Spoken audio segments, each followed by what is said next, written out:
There are so many jackals and other animals in the forest, but there will be only one lion. And even if it is single, it will be the king of jungle. It is not only a description, but also a clear declaration. சிங்கத்தை பத்தி பேசிட்டு நம்ம சிங்க குட்டிகளையும் சிங்க பெண்களையும் பத்தி நம்ம பேசாம இருக்க முடியுமா? அவங்கள எப்படி நான் மறப்பேன்? அவங்க தான் என்னுடைய உயிராச்சே. என் நெஞ்சில் குடியிருக்கும்.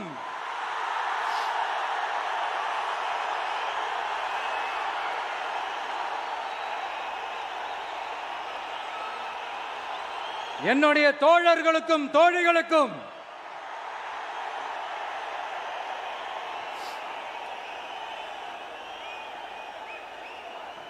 நேர்ல வர முடியாத சூழல்ல வீட்டில் இருந்துகிட்டே நம்மளோட இந்த மாநாட்டில் நேரலை வாயிலாக கலந்துகிட்டு இருக்கிற என்னுடைய அம்மாக்கள், அக்கா தங்கைகள், அண்ணன் தம்பிகள், நண்பர்கள் அனைவருக்கும் என்னோட உயிர் வணக்கம்.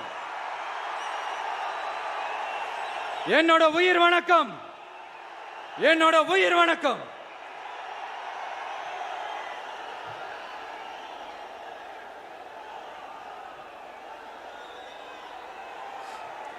வீரம் விளையும் மாமதுரை மண்ணை வணங்குகிறேன். இந்த மதுரைனாலே உடனே ஞாபகத்துக்கு வரது சீறி பாஞ்சி துள்ளி குதிக்கிற யாருக்கும் அடங்காத காளைகள் விளையாடுற அலங்காநல்லூர் ஜல்லிக்கட்டு தான். நம்ம வைகை ஆறு தான். அழகர் ஆத்துல இறங்குற வைபவம். மதுரை மீனாட்சி அம்மன். இந்த மண்ணோட உண்மையான குணம் உணர்வு பூர்வமான மண் இது. அது மட்டும் இல்ல, இந்த மண்ணில் வாழ்ற மக்களும் அப்படித்தான் உணர்வு பூர்வமான ஆளுங்க.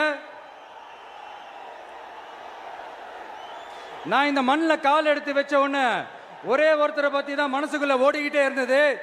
அவர் யாருன்னு உங்களுக்கும் தெரிஞ்சிருக்கும். சினிமானாலும் சரி, அரசியல்னாலும் சரி, நமக்கு ரொம்ப ரொம்ப பிடிச்சது புரட்சி தலைவர் எம்ஜிஆர் அவர்கள் தான். அவரோட பழகிறதுக்கு எனக்கு வாய்ப்பு கிடைக்கல. ஆனா அவரை மாதிரியே குணம் கொண்ட என்னுடைய அண்ணன் புரட்சி கலைஞர் கேப்டன் விஜயகாந்த் அவர்களோட பழகிறதுக்கு எனக்கு நிறையவே வாய்ப்பு கிடைச்சது. அவரும் இந்த மதுரை மண்ணை சேர்ந்தவர் தானே. அவரை மறக்க முடியுமா? தமிழ்நாட்டு மக்கள் உணர்வுபூர்வமா உண்மையா நம்ம பக்கத்திலே நிக்கிறவங்க. அதுக்கு ஒரு மிகப்பெரிய அடையாளம் தான் இந்த மதுரை மண். நம்ம தமிழக வெற்றி கழகம் கையில் எடுத்திருக்கிற அரசியலும் அப்படித்தான். உண்மையான அரசியல், உணர்வு பூர்வமான அரசியல், நல்ல அரசியல், நல்லவங்களுக்கான அரசியல், நாட்டு மக்களுக்கான அரசியல், நல்லது மட்டுமே செய்கிற அரசியல்.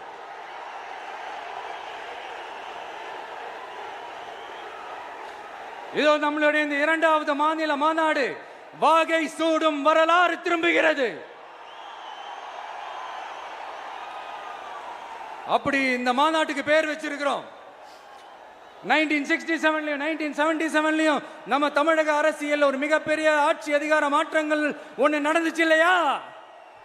அதே மாதிரிதான் அடுத்த வருஷம் 2026 அப்படி ஒரு வரலாறு திரும்ப போகுதுன்னு உறுதியா சொல்றதுக்கான மாநாடு தான் நம்மளோட இந்த இரண்டாவது மாநில மாநாடு. விக்கிரவாண்டி விசாலையில் நம்மளுடைய ஃபர்ஸ்ட் மாநாடு நடத்தணும், வெற்றி கொள்கை திருவிழா. அதுக்கப்புறமே நீங்க பார்த்திருப்பீங்க, தமிழக அரசியல் அந்த தட்ப வெப்பத்தையே மாத்தினுச்சு. நமக்கு எதிராக எத்தனை குரல்கள். ஆனா உங்களுக்கு தான் நம்மளை பத்தி நல்லா தெரியுமே. எந்த குரலையும் காதலையே போட்டுக்காம மக்களோட குரலை மட்டுமே கேட்டுக்கிட்டு நமக்கு எதிராக வர அத்தனை கூக்குரல்களையும் சின்னதா ஒரு சிரிப்போடவே கடந்து வந்திருக்கிறோம். அது இல்லாம நம்ம மாநாட்டில் ஒலிக்கிற இந்த குரல் இந்த ஒற்றை தமிழ் மகனோட குரல் மட்டுமல்ல, ஒட்டுமொத்த தமிழ்நாட்டு மக்களுடைய குரல். தமிழ்நாட்டில் இருக்கிற ஒவ்வொரு வீட்டில இருந்தும் ஒலிக்கிற குரல். ஒட்டுமொத்த உலகெங்கும் வாழும் ஒவ்வொரு தமிழ் வீட்டிலிருந்தும் எழும் குரல். இந்த சினிமா என்கிற மாபெரும் கலை ஆயுதத்தின் வாயிலாக சாதி, மதம், இனம், பாலினம், மொழி கடந்து இந்த நாட்டின் மூளை முடுக்கெங்கும் ரசிகர்களாக இருந்து தோழர்களாக நம்மோடு பயணிக்க துவங்கியுள்ள அனைவரோடும் இணைந்த ஒவ்வொரு மனிதருக்காகவும் ஒலிக்கிற உரிமை குரல், மாநில உரிமைக்காக, பெண் உரிமைக்காக, சமூக நீதிக்காக, சமநீதிக்காக, மதச்சார்பின்மைக்காக உண்மையா ஒலிக்கிற குரல். அதனால் இந்த குரலுக்கு எதிரா இன்னும் இன்னும் எத்தனை எத்தனை குரல்கள் வந்தாலும் ஓங்கி ஒலிக்குமே தவிர ஒரு நாளும் ஓயவே ஓயாது. Yes, it is an unstoppable voice, an unstoppable force.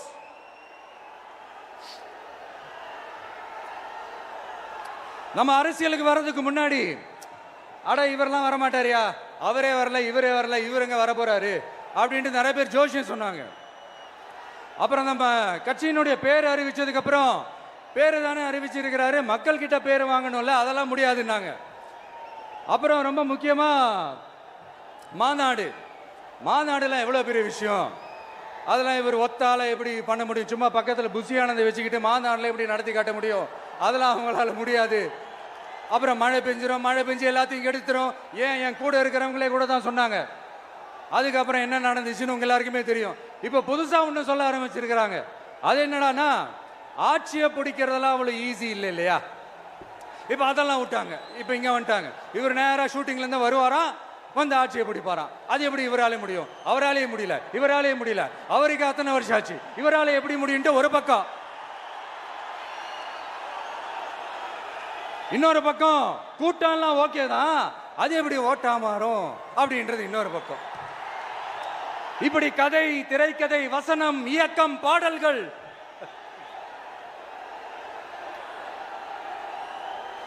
அதனால இந்த அரசியல் ஆய்வாளர்களுக்கு நான் சொல்றதெல்லாம் ஒன்னே ஒண்ணுதான், நல்லா கேட்டுக்கங்க. இந்த விஜய் ஏதோ இந்த பல லட்சம் பேர் கூடுற கூட்டத்தில் மட்டுமே இருக்கிறாரு அப்படின்னு மட்டும் தப்பு கணக்கு போட்டாதீங்க. ஏன்னா நம்மளுடைய இந்த கூட்டம் வெறும் ஓட்டா மட்டும் இல்லைங்க, வரப்போற தேர்தலில் மக்கள் விரோத ஆட்சியாளர்களுக்கு நாம வைக்க போற வேட்டா, நம்மளை கோட்டைக்கு அனுப்ப போற ரூட்டா இருக்க போதுன்னு சீக்கிரமாவே தெரிஞ்சுப்பீங்க.